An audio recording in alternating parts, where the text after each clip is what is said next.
what really messed with my head? It wasn't the sadness. It was the hope. Hope had me waking up every morning thinking, maybe today's the day everything changes. Hope made me smile in front of people when deep down I was drowning. It's this cruel little voice that says, hang on, happiness is just around the corner. But what if it's not? What if it's right here? The ache, the numbness, the pretending is the corner. I started questioning everything. My job, my friends, my worth. Why even try so hard to keep it together when I don't even know what together is supposed to look like? I'd go to work, answer emails, sit in meetings, then come home and stare at the wall for hours. No music, no TV, just silent, like I was waiting for something. But I didn't even know what. And the worst part, no one noticed. Not one person said, hey, are you really okay? Not one friend stayed after the small talk. People don't want to hear that you're tired of existing. They want the version of you that's easy to digest. So you start lying. I'm fine, just busy, just tired. Didn't they eat it up? Because the truth is too heavy for them, too real. There were days I'd stare at my phone, fingers hovering over someone's name, wanting to say something, anything. Like, hey, I don't think I'm doing okay. But the words never came out. Because what if they don't understand? What if they pull away? What if I ruin the version of me they've already made up in their heads? So I stayed quiet. I became the strong one, the dependable one. They've got it all figured out one. But inside, I was begging for someone to look me in the eye and say, I know you're not okay. And I'm not going anywhere. Spoiler, that didn't happen. So, I had to be that person for myself. I had to learn how to sit with my own mess, how to wipe my own tears, how to fight through days where I felt nothing at all. And I wish I could tell you that I figured it out, that I unlocked some secret formula. But no, some days are still hard. Some nights still feel endless. The difference, now I don't wait for it to get better. I make space for the pain. I let it exist without shame. I stop pretending that I need to be healed, to be worthy of peace. And let me tell you, there's power in that. There's power in waking up and saying, this still hurts, but I'm still here. There's power in choosing to stay, even when everything inside you screams to give up, even when the world keeps telling you to just move on. You don't have to move on. You just have to move with it. One breath, one small act of courage at a time. You ever just sit there in the middle of the night and realize you've been waiting for something to change for years? Yeah, that was me. Same room, same silence, same weight on my chest that never really left. When I was 15, I had my first panic attack. Thought I was dying, heart pounded, couldn't breathe. I was on the bathroom floor thinking, this is it. The school nurse said I just needed rest. You're young, it'll pass, she said. That was the first lie. As I got older, the lies didn't stop. They just got more poetic. This is just a phase. You're strong. You'll get through it.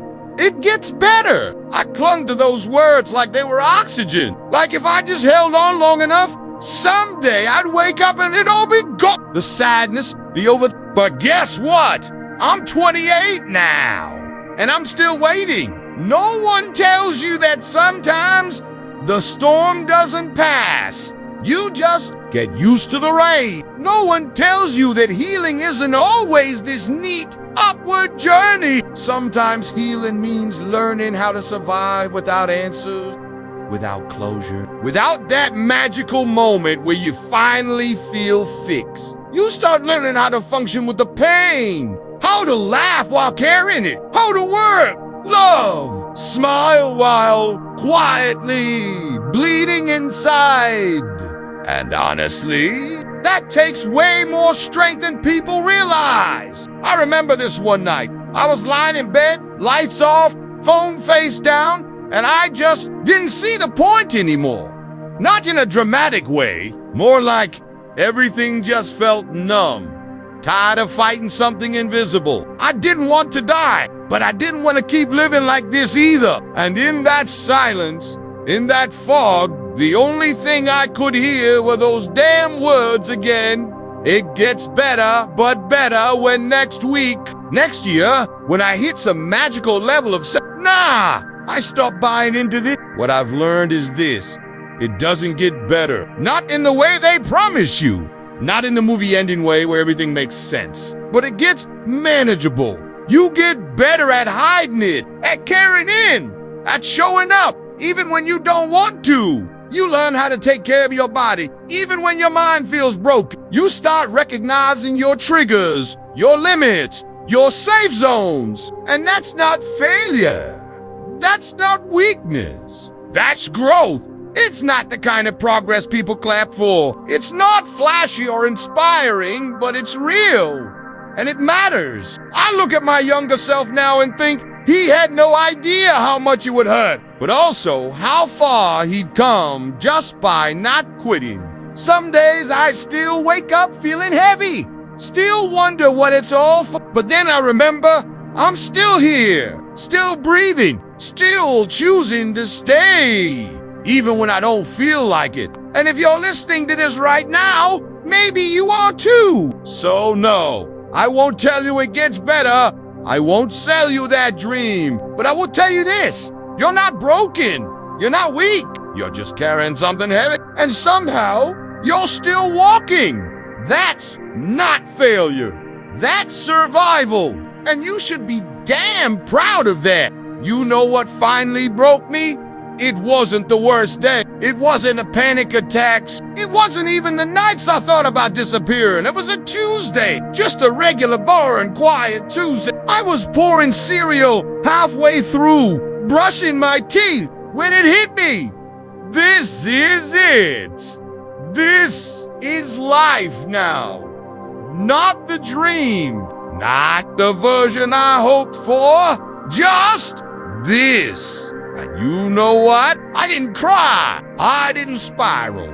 I laughed, not because it was funny, but because for the first time, I realized I didn't need it to get better anymore. I just needed it to be mine. My struggle, my journey, my version of survival. I stopped chasing the picture everyone else painted. You know the one smiling selfies, perfect relationships, dream jobs, flawless healing arcs. That stuff is curated, but this messy, complicated, honest existence, this is real. You don't need to be fully healed to be worthy of love. You don't need to be endlessly happy to deserve peace. You don't need to fake strength to matter. You just have to keep showing up.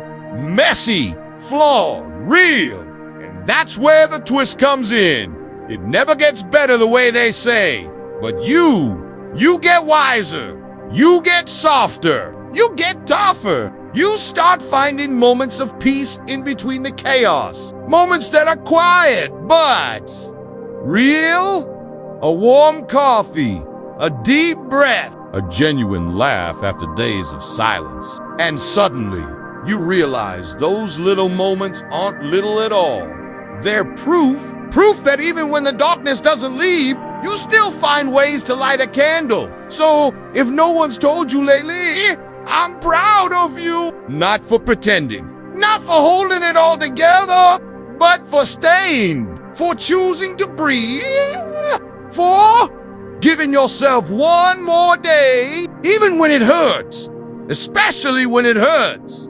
You don't need a happy ending. You just need your story. And trust me, it's worth telling.